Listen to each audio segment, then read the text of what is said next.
Assalamualaikum warahmatullahi wabarakatuh. Puji syukur kita panjatkan atas kehadirat Allah Subhanahu wa taala, karena di mana kita masih diberi nikmat kesempatan, nikmat kesehatan, lebih-lebih lagi nikmat iman.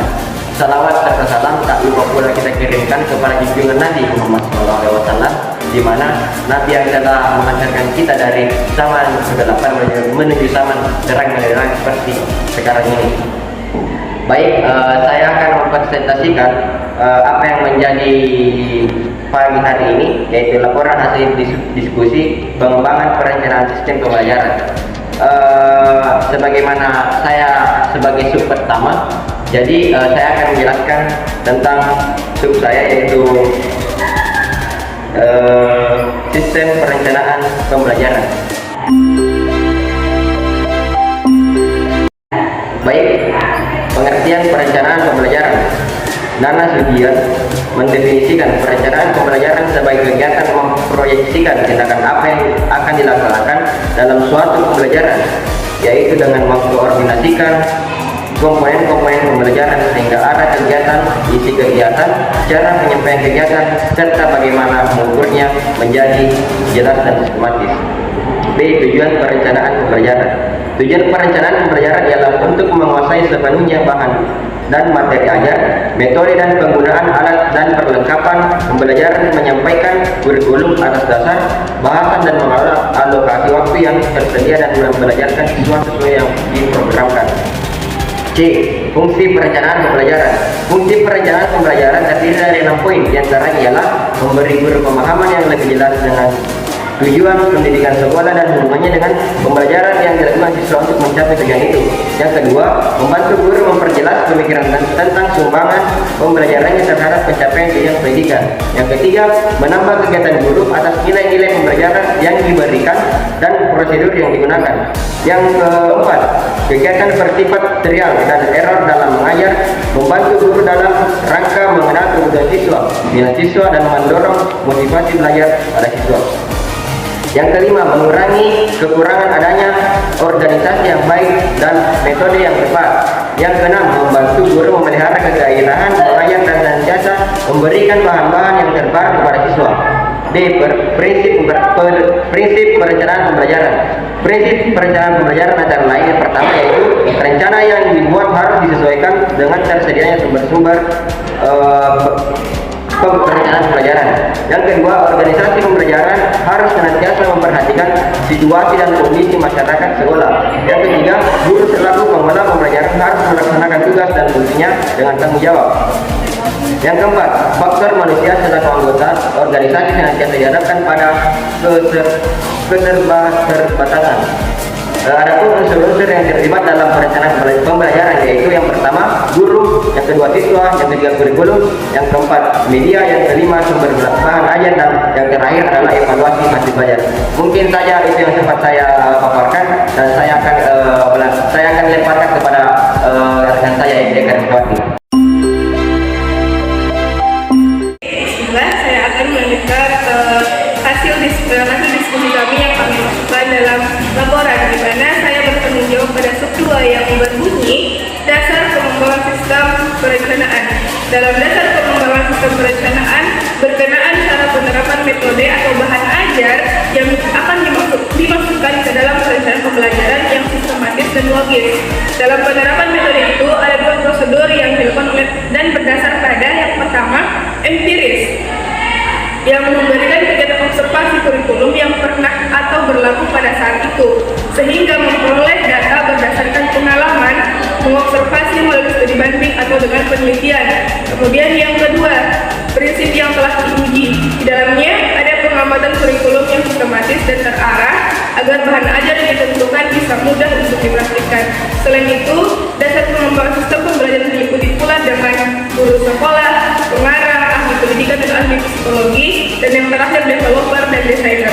Mungkin sekian yang sempat saya sampaikan. Saya akan lanjutkan kepada rekan saya Uswatun Hasan. Terima kasih. Assalamualaikum warahmatullahi wabarakatuh. Baiklah, saya akan melanjutkan apa yang disampaikan oleh rekan saya sebelumnya, yang mana penanggung jawab bagian sub 3 yaitu model sistem pengembangan pembelajaran. Sistem umum di sini.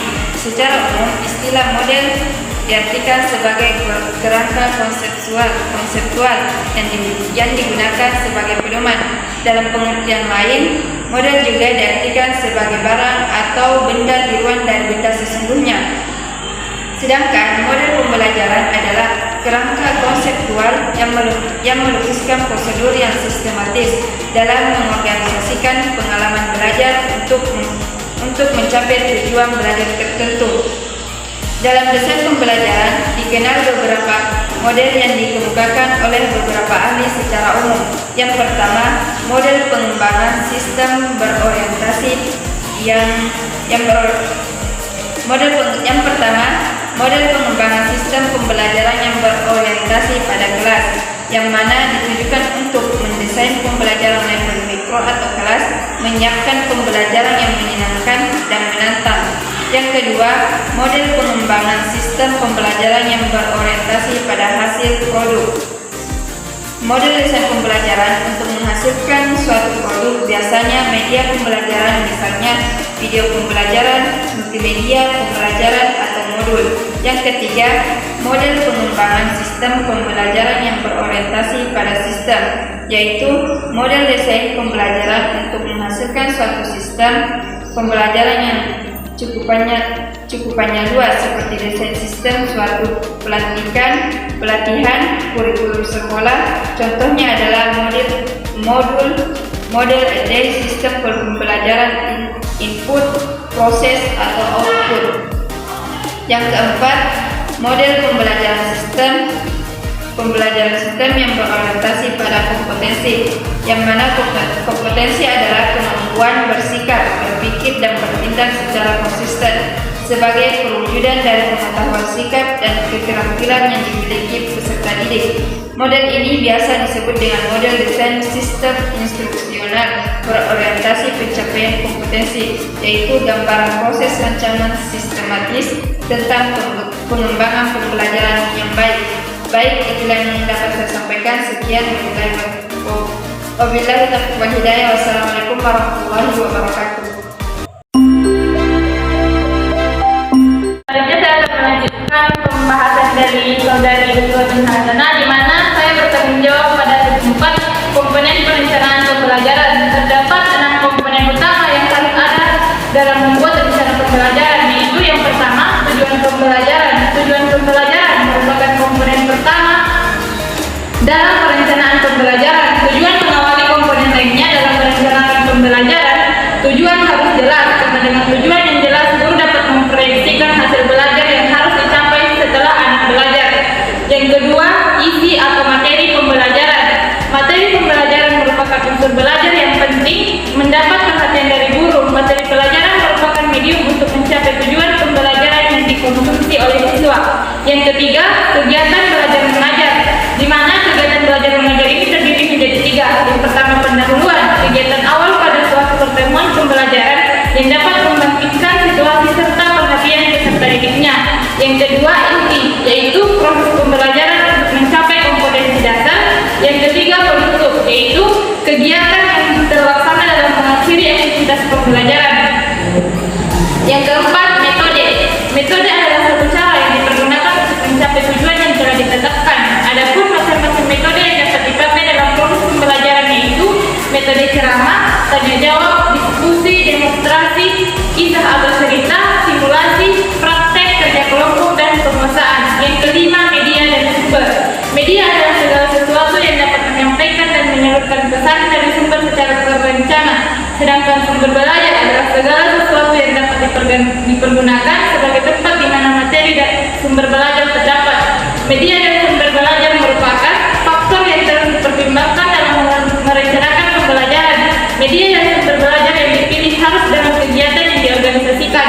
Yang keenam, evaluasi. Evaluasi merupakan aspek yang penting yang berguna untuk mengukur